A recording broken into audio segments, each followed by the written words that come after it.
So, direta karon sa Acts 25. So, padayon ta, Acts 25 verse 1. Mao na nitong time nga, of course, na priso gyapon siya si Paul by Felix. And makita ninyo no nga nakatabang gyapon si Felix kay Paul ngano man kay syempre ang pagkapriso ba yan ni Paul is na prevent siya nga mapatay siya sa mga Jews, di ba? So na purpose si God. In verse 1, Acts 25 verse 1, 3 days after arriving in the province, Festus went up from Caesarea to Jerusalem, where the chief priests and the Jewish leaders appeared before him and presented charges against Paul. They requested Festus as a favor to them to have Paul transferred to Jerusalem, for they were preparing an ambush to kill him along the way. In verse 4, Festus answered, Paul is being held at Caesarea, and I myself am going there soon. Yan si Festus. So makita nato no nga nagplano gyapon ang mga Jews nga patyon si Paul, pero ginagamit jud ni Lord ang mga no ang Ginoo, ang sovereign Lord, grabe jud mag-protect sa life ni Paul. Mao na nga ikaw karon nga naminaw, kung gahimo ka sa do sa will sa Ginoo, dili jud ka mamatay dayon. Di ka maski kinsa pa na nga mang babarang diha nga mubarang sa imuha, dili ka matay. Mao na gani na nga katong sige mig adtog Samal ba to katong kwan na mga drug surrenderies diha sa Samal tong una. Pagbantay mo sa inyong ginakaon diha pastora, ngano man daghang kay mamikpi kay diha. Di mo too, ngano man protected man ta sa Ginoo. Nga kana trabaho man na sayawa ang pikpik. Tama? O niya, madlo ka karon sa barang. Di man na mo dulot sa imo ang barang kay gatuo man ka sa mas greater than the world. So dili ka ba ana mahadlok ka ng mga barang-barang, pikpik-pikpik diha. Mangbalik ra na sa ilaha ang ilang gihimo. Kung tinuod jud nga do ka sa will sa Ginoo. Naba mo diha. So makita ninyo di ba? Proverbs 21 verse 1, di ba na siya diha? The king's heart is like a channel of water in the hand of the Lord. Yes, makita ninyo, ang river, naman na siya mga sanga-sanga, ana. Kita ninyo? Ingonana daw, usahay na yung mga dili mao nga mga direksyon ang mga king na dili mayo nila nga desisyon, ana, makita ninyo sa life ni Felix, even ani kay Festus, pero kontrolado di ay sa Ginoo ang heart sa king. Mamayang ginoo diya, the king's heart is like channels of water in the hands of the Lord. So maski ka ng karon ang king nato si Bongbong man, si Presidente Bongbong Marcos. Ang king's heart kontrolado sa Ginoo. Mao na nga wala jud kay karapatan karon nga awayon na nga to ang presidente. Ngano man, kontrolado man na sa Ginoo. Kung gusto ka mausab ang ato ang presidente, magampo ka sa Ginoo nga bag-uon ang kasing-kasing sa atong presidente. Dili ka musupak sa atong presidente, apil-apil ka diag post sa social media. Kay gingon baya sa Bible nga ang Ginoo'y nag-appoint ani nila. Even sa Old Testament, mo-appoint ang Ginoo og mga wicked nga king para madisiplinahon ng mga tao. So, ana ba nga nabutang man na atong presidente diha. Sama ani kay king kay governor nga Felix o even kay Festus nga gigamit ginalihok sa Ginoo ang ilang kasing-kasing ba nga ayaw dili ni siya dadon diha sa Jerusalem para i-make ang trial diha ana si Festus kay gusto na ako mapaminawan ana po si Festus. So ginaspare ni God ang life ni Paul from that threat na nagplano. Nakuha ninyo? So dili ka mahadlok dapat kung nagado ka sa will sa Ginoo. Dili ka pakwaon sa Ginoo kung gado ka sa will niya. So kay makita nimo si Felix ug si Festus gigamit sa Ginoo para i-protect si Paul, tama? In verse 5, let some of your leaders come with me, and if the man has done anything wrong, they can press charges against him there. Yan na si Festus. After spending 8 to 10 days with them, Festus went down to Caesarea the next day and convened the court and ordered that Paul be brought before him. When Paul came in, the Jews who had come down from Jerusalem stood around him. They brought many serious charges against him, but they could not prove them. So makita ninyo, similar situation kay Jesus Christ. Dagan kay sila gi-press charge kay Jesus Christ, pero wala sila ma-prove. Same gyapon ni kay Paul. Dagan kay sila ginadala nga charges against Paul, pero wala man sila ma-prove. In verse 8, then Paul made his defense. I have done nothing wrong, yan na po si Paul, against the Jewish law, or against the temple, or against Caesar. Festus wishing to do the Jews a favor, utropod.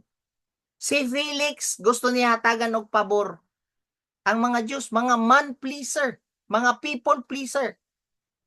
Si Festus pod nga ni kambyo kay Felix, gusto pod niya i-please ang mga Jews. Wa jud kay padulungan ba kung naga-please ka og tao?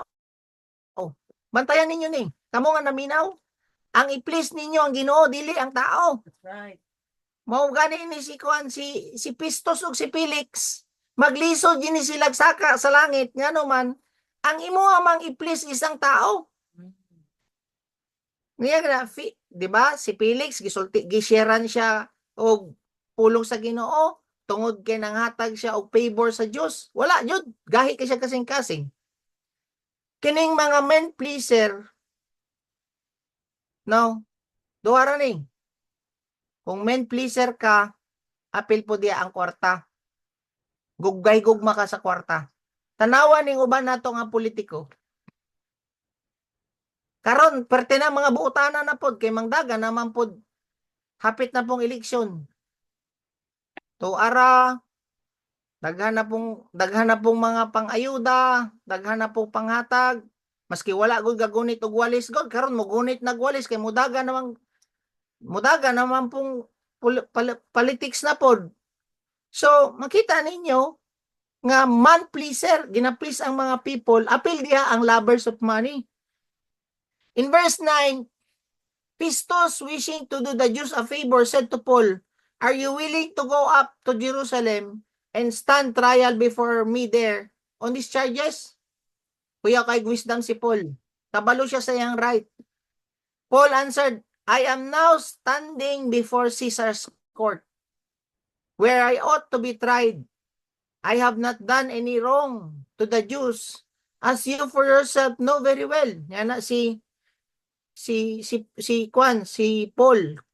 Kabalo siya yang right. Then, if, however, I am guilty of doing anything deserving death, I do not refuse to die. Yan na si Paul. But if the charges brought against me by these Jews are not true, no one has the right to hand me over to them. I appeal to Caesar. Tinudjud. No nga, wala, I am a Roman citizen. How come nga inyo akong i-trial dito sa Jerusalem? Nga wala man ko nakasalaan ni nila. Kung nakasala ko ani nila, ihawon ko, okay ra jud ko matay. Pero wala ko isala dito sa ila, then I must be tried diri kay Caesar. Then after Festus had conferred with his council, he declared, you have appealed to Caesar. to Caesar you will go, niya na si Pistos. Oh, kuyaw pud kayo mohatag si og justice sila Pistos, no, ngay kabalo sila ba sa balaod. A few days later, King Agrippa and Bernice arrived at Caesarea to pay their respect to Pistos. Since they were spending many days there, Festus discussed Paul's case with the king. He said, "There is a man here whom Felix has left as a prisoner." Pwede ra gud tayo ipagawas to ni Felix, no? Wala na may sala gud si Paul, pero ginaplis niya ang tao, gipapriso gyapon niya si Paul. Ginaplis niya ang Jews. In verse 15, when I went to Jerusalem, the chief priests and the elders of the Jews brought charges against him and asked that he be condemned. I told them that it is not the Roman custom to hand over anyone before they face their accusers and have had opportunity to defend themselves against the charges. Makita ninyo dere, mag-learn ta dere nga mas maayo pa magdala og justice kining wala gatuo sa Ginoo. Kaya ang mga hiten man ni sila. Wa man na sila gatuo sa the way, mga Romans. So, makita nato nga ang pagdala nila sa, for example, ani na lang no, para masabtan ninyo ning verse 16. In the case nga nay nang libak sa inyo ha. Or in the case nga nay nagahimo-himog storya sa inyo ha. Ang pamaagi sa Romans, ani, dili sila mutuod dayon sa mga accusation nga gilabay sa imuha sa mga backbiters nimo. For example, gilibak ka, nunya, kana siya. Kana nagkuan kanang unsay tawag ani? Nangabit siya or kana siya is nagtuko na sila simbahan diri dito sa kuan sa dili dito sa bukid may ana no. So kita ang pinaka the best nga himuon sa mga para sa ani sa Romans is dili sila motuo dayon sa ilang nadunggan. Kailangan i-prove na nimo atubangan anang imong gisultian. Ngana ang mga Romans. Karon kita nga mga Kristiyano, naalay plenary nga madunggan nimo, tuo dayon ka sa plenary. No, isa ba ni? Litis. Sama na. Tapos, sa iso, mga Athenians ba, kung si litis diya. Mas maayo pa ni mga Romans karon. Diri sa verse 16. Dili sila mutuo sa mga storya-storya lang. Kailangan atubangon nimo tinuod ba na imong gistorya? Adri ang imong gistoryano? Ana ang mga Romans model og kanang mga issues regarding accusation. Pantayan na ninyo sa verse 16. Mamayang yun na. I told them that it is not the Roman custom, mga hiten ni sila. They are unbelievers. To hand over anyone before they have faced their accusers and have an opportunity to defend themselves against the charges. Ginataga nila tsansa ba? Nga musturya. Pares ko dato na itabo sa ato sa meeting nato. Kuan man good. Duha ang gikuha nga ticket ani ni Sol. Ana na po ning isa. Tapos tong isa po, siya man good. Wala kayo ni kuan. O di, dagan silang storya kay Sol.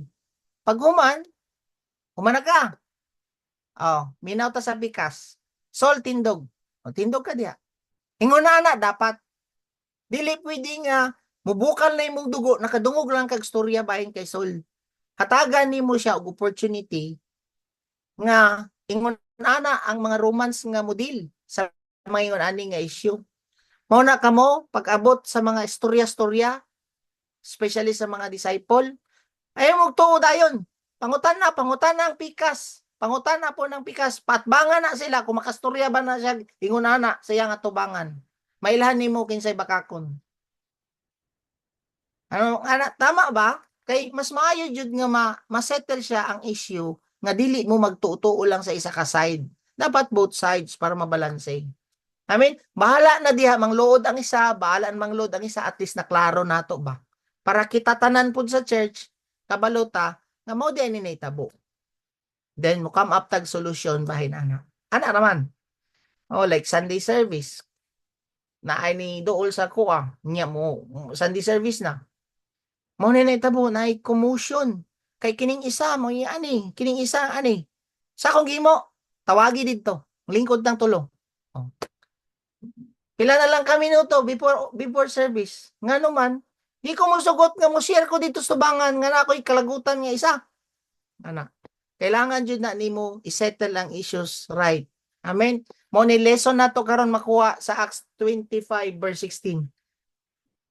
Padayon ta. Verse 17, when they came here with me, I did not delay the case, but convened the court the next day and ordered man to be brought in. When his accusers got up to speak, they did not charge him with any of the crimes I had expected. Yan na si Pistos. Instead, they had some points of dispute with him about their own religion and about dead man named Jesus who Paul claimed was alive. So again, gina-explain din ni Kuya jud maminaw pud ni sila no. Word by word kung unsa gi-explain ni Kuan ni Paul, mao jud na ang inyong i-develop maminaw. Kanang maminaw ngano man tama ang pagka-relay ni Pistos dito kay King Agrippa. Kay kung dili ka maminaw, dili na mao imong istorya sa uban. Dagdag bawas na ang may tabo sa imo ani. Then yang yun dia, instead they had some points of dispute with him about their own religion and about a dead man named Jesus. Tama jud. Who Paul claimed was alive. So na-resurrect. Then yang yun dia,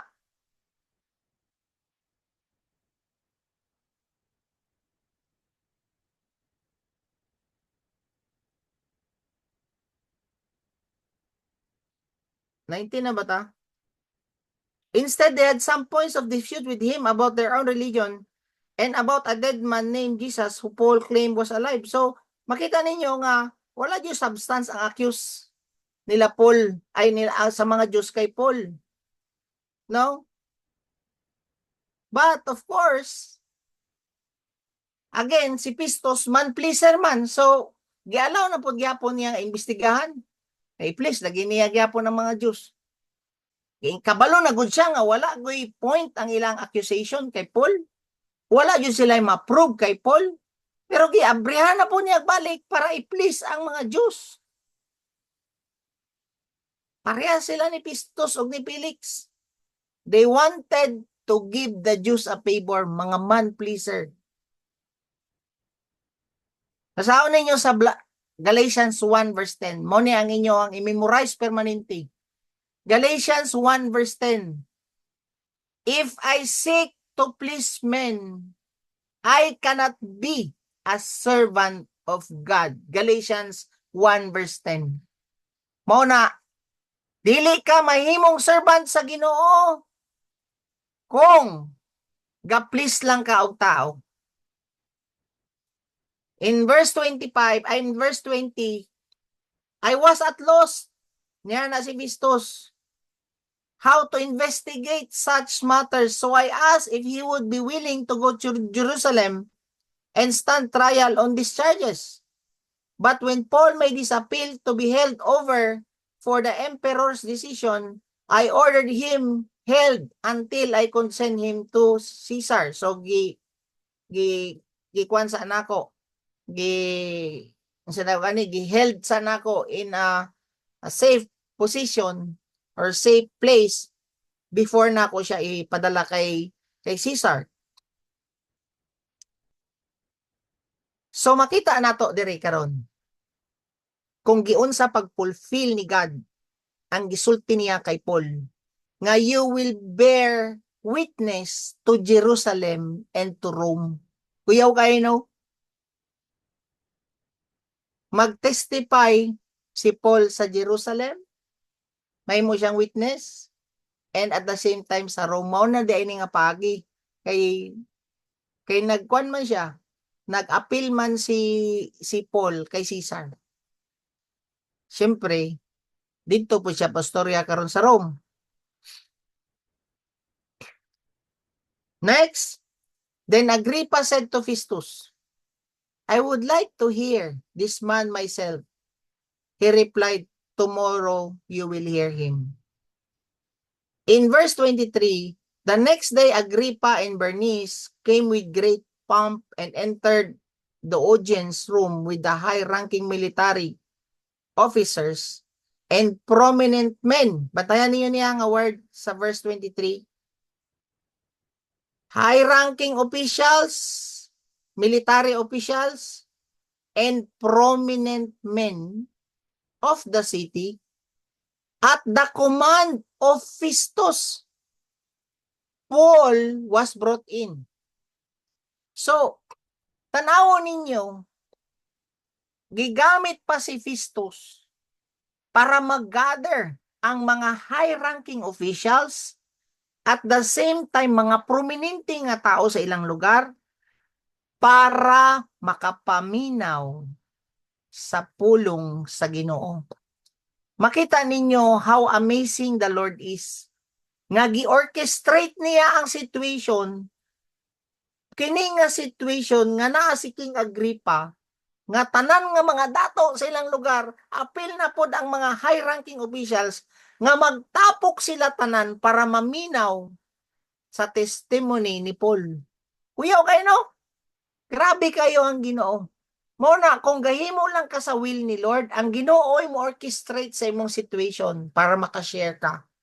Ang Ginoo ay mo orchestrate sa situation para ikaw matagan og tsansa nga makashare ka sa pulong sa Ginoo.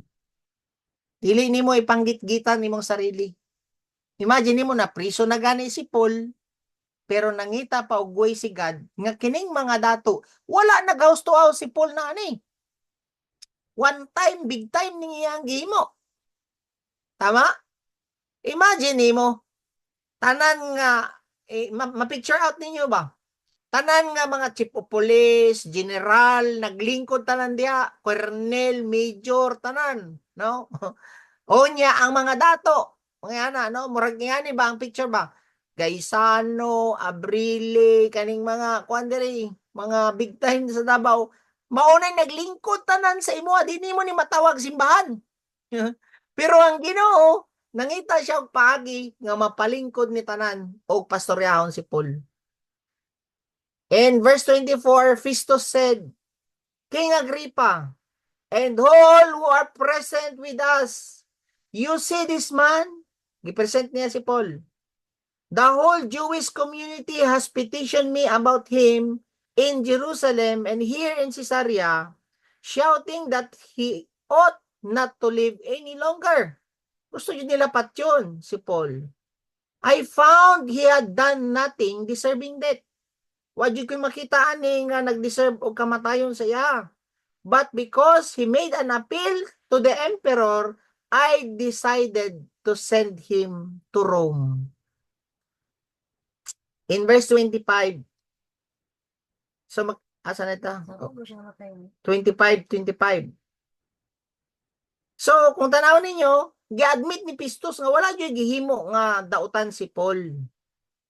Pero nadlok man siya sa mga Diyos. Gusto niya i-please ang mga Diyos. In verse 26, but I have nothing definite to write His Majesty about him. Bitaw no? Kaya kung ipadala po nimo si Paul dito sa Rome,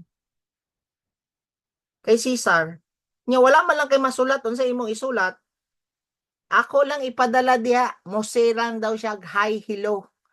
Murag ikaw siguro latoson no nga gobernador no.